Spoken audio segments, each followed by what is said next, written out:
So Vivo বাজেটের মধ্যে release করে দিয়েছে নতুন একটি স্মার্টফোন ভিভো Y18T। আমরা আজকে ভিডিওতে আপনাদের সাথে ভিভো Y18T এই ফোনটাকে নিয়ে আলোচনা করব বিস্তারিতভাবে।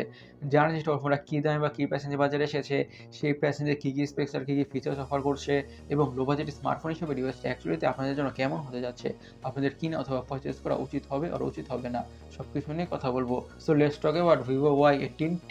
শুরুতে ফোনটা ডিজাইনটাকে নিয়ে কথা বলি। This phone looks really good.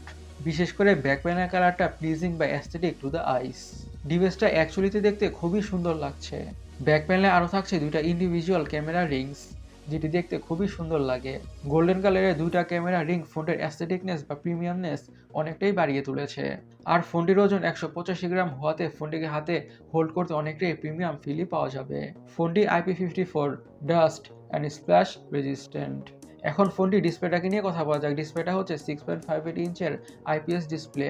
এই ডিসপ্লেটা হচ্ছে 720p বা HD+, আরও থাকছে 90 হার্জের রিফ্রেশ রেট এবং 840 নিটসের HBM ব্রাইটনেস। লো বাজেট স্মার্টফোনগুলোতে HD+ প্যানেলটাই কমন, সো বেশি একটা কমপ্লেন করছি না। মিনিমাম ডিস্টেন্স থেকে যে কোনো ধরনের কন্টেন্ট দেখে বা ওয়াচ করে ঠিকঠাকভাবে এনজয় করা যাবে, বাট খুব একটা কাছ থেকে কন্টেন্ট দেখলে বা ওয়াচ করলে তখন শার্পনেসের ঘাটতি বা পিক্সেলেশন লক্ষ্য করা যেতেই পারে, যেটা খুবই স্বাভাবিক। আর 90 হার্জের রিফ্রেশ রেট থাকার কারণে স্ক্রোলিং করে, ব্রাউজিং করে, গেমিং করে, যে কোনো ধরনের টাস্কই পারফর্ম করে কিছুটা তো স্মুথনেসের, কিছুটা না ভালোই স্মুথনেসের ফিল তো পাওয়া যাবেই। এই ডিসপ্লে প্যানেল থেকে মিনিমাম ডিস্টেন্সে যে কোনো ধরনের কন্টেন্ট দেখে বা ওয়াচ করে মোটামুটি ভালোভাবে এনজয় করা যাবে, হোক সেটা মুভিজ, সিনেমাস আর ভিডিওস, এনিথিং। ফোনটির সফটওয়্যার থাকছে Android 14 on top of FunTouchOS 14। এখন ফোনটির হার্ট বা চিপসেটটাকে নিয়ে কথা বলা যাক। ইউজ করা হয়েছে ইউনি এসওসি T612।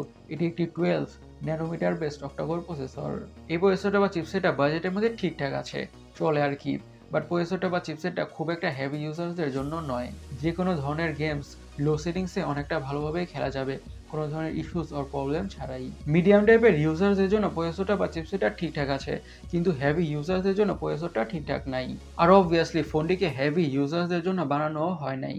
ফোনটিকে খুব বেশি হেভি ইউজ করা ট্রাই করা হলে অথবা মাল্টিটাস্কিং করা ট্রাই করা হলে তখন ফোনটি থেকে অবশ্যই ল্যাগের ইস্যু অথবা হ্যাংয়ের ইস্যু ফেস করতে হবে। That's for sure or obvious. RAM এবং স্টোরেজ বিএনএসের কথা বলে থাকছে 4GB RAM, 128GB storage. Storage speed হচ্ছে eMMC 5.1 আর এসডি কার্ডের মাধ্যমে স্টোরেজকে বাড়ানোর সুবিধা থাকছে। এখন ফোনটির অপটিক্স বা ক্যামেরাটাকে নিয়ে কথা বলা যাক। ডুয়াল ক্যামেরা থাকছে মনে হলেও অ্যাকচুয়ালি থাকছে একটাই সেন্সর, 50 মেগাপিক্সেলের primary sensor with PDF। Secondary ক্যামেরাটা হচ্ছে অক্সিলারি সেন্সর, যেটা কাইন্ড অফ ইউজলেসই। আর ফোনে থাকছে 8 মেগাপিক্সেলের সেলফি ক্যামেরা। ডিসপ্লেটা HD+ প্যানেল হলেও ফোনটিকে দিয়ে 1080 পিক্সেলে বা ফুল HD প্লাসে ভিডিও রেকর্ড বা শ্যুট করা যাবে। নাও ফোনটির ব্যাটারিটাকে নিয়ে কথা বলা যাক। থাকছে 5000 mAh এর ব্যাটারি উইথ 15 ওয়াটের ফাস্ট চার্জিংয়ের সাপোর্ট। এই 5000 mAh এর ব্যাটারি থেকে ফোনটাকে মিডিয়ামভাবে ইউজ করলে খুব ইজিলি একদিনের ব্যাটারি ব্যাকআপ পাওয়া যাবে। আর সাথে প্রোভাইড করা 18 ওয়াটের ফাস্ট চার্জার দিয়ে ফোনটা ঠিকঠাক দ্রুতভাবে ফুল চার্জ হয়ে যাবে। ফোনটার কালার ভেরিয়েন্টের কথা বলে এইসব কালার ভেরিয়েন্টে পাওয়া যাবে। এখন ফোনটার দামটাকে নিয়ে অথবা প্রাইসটাকে নিয়ে কথা বলা যাক। ফোনের দাম রাখা হয়েছে অলমোস্ট 110 ইউরোর আশেপাশে, যেটি বাংলাদেশে টাকা কনভার্ট করলে অলমোস্ট 14,000 টাকার আশেপাশে হয়। এই প্রাইসে নিয়ে বলবো একটি ঠিকঠাক ডিলই, not so impressive or not so very bad, চলে আর কি। গাইস, ভিভো Y18T স্মার্টফোনটাকে নিয়ে আপনারা কী ভাবছেন অবশ্যই কমেন্ট সেকশনে কমেন্ট করে জানাবেন। আর আমাদের আজকে ভিডিওটি এই পর্যন্তই। আমি সৈকত, সাইনিং আউট।